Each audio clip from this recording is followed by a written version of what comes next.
আচ্ছা, আমি তো এখন কাজে আছি, কাজেতে গিয়ে আপনার ফোন দিব না। হ্যাঁ, আচ্ছা তাহলে কাম কর।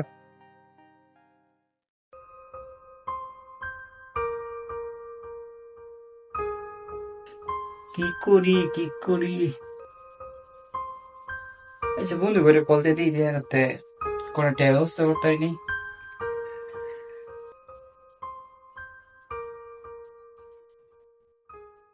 বন্ধু, পাটি মধ্যে দিয়ে পানি থাকছে, পানি না করা মজা হইতো না। ধরো বেটা, পানি ছাড়া কি ভাটি মজা? পানি তো অবশ্যই থাকবো। হ্যাঁ, কাটা বন্ধু আমার। দেখ দেখ কাটা বন্ধু দেখ।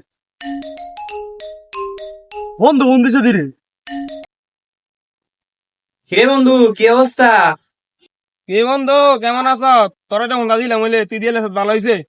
সন্ধ্যার সময় পার্টিতে আছি, আমরা সবাই এই যে বন্ধু 2000 টাকা পাঠাই দিই বন্ধু, সন্ধ্যা বেলা বুঝছ? তোর নাম দিছি, তোর নামও 2000 টাকা আছে। আচ্ছা বন্ধু, আচ্ছা সন্ধ্যার সময় কল দিব মনে, বুঝছস? রান্ধন লাগবো। হ্যাঁ, আচ্ছা ফোন দিব মনে। কি রানবি? আচ্ছা যা রানকা, রান রান যা। আচ্ছা ঠিক আছে। যা, বন্ধু মজা বন্ধু, 2000 টাকা বন্ধু, ভালো হয়েছে বন্ধু, চল। মানুষ মনে করে যারা প্রবাসে থাকে তারা কতই না সুখে থাকে, কিন্তু আমরা প্রবাসীরা কতই যে কষ্টে থাকি কেউ আমাদের বোঝারই চেষ্টা করে না। সবার প্রয়োজন হলেই তারা শুধু আমাদের স্মরণ করে। প্রিয়জনদের প্রয়োজন মিটাতে মিটাতে একসময় আমরাই অপ্রয়োজনীয় হয়ে যাই। এটাই হলো প্রবাসী জীবন।